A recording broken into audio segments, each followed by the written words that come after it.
Alors maintenant, on est sur l'Iran, qui n'est pas effectivement un grand État laïque. On est bien d'accord.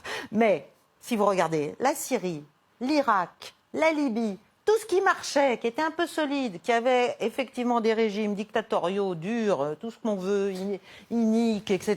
Mais enfin, en attendant, où il y avait une survie des communautés, un multiconfessionnalisme de fait, etc. Tout ça, ça gêne, surtout quand en plus ils sont riches.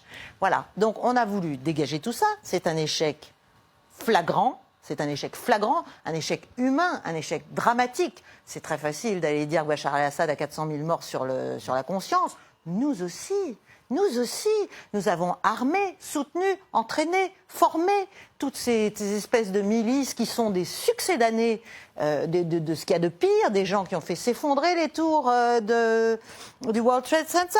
Tout ça, je veux dire, on a la mémoire extrêmement courte. Nous, on baptise les gens terroristes, non terroristes. Hop, hop, hop, le 1er, le 6 mai, là, tout change. Comme on l'a fait au Kosovo à l'époque avec Vučića, c'est exactement ce qu'a fait le département d'État à l'époque. Donc, il faut quand même se rendre compte qu'il y a eu un échec. Il y a eu un échec. Et effectivement, les pays se sont engouffrés. La Russie s'est engouffrée, l'Iran s'est engouffré à la demande des autorités. Nous, on est juste en contravention totale, on n'a pas de mandat, on n'a rien du tout. On s'est juste mis ensemble, on a dit, allez, on va y aller malgré tout, on va essayer d'y arriver. On n'y est pas arrivé, c'est un échec flagrant. Donc, il faut en tirer des conclusions, il faut essayer de restabiliser cette zone, ne serait-ce que pour être un tout petit peu moins cynique.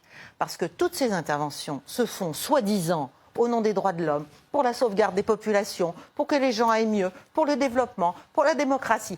Mais regardez les champs de ruines que ça provoque. C'est scandaleux. C'est humainement absolument scandaleux. Et je pense qu'on peut tout à fait être indépendant des États-Unis et avoir une politique étrangère digne de ce nom, mais qui soit humaine et donc pragmatique.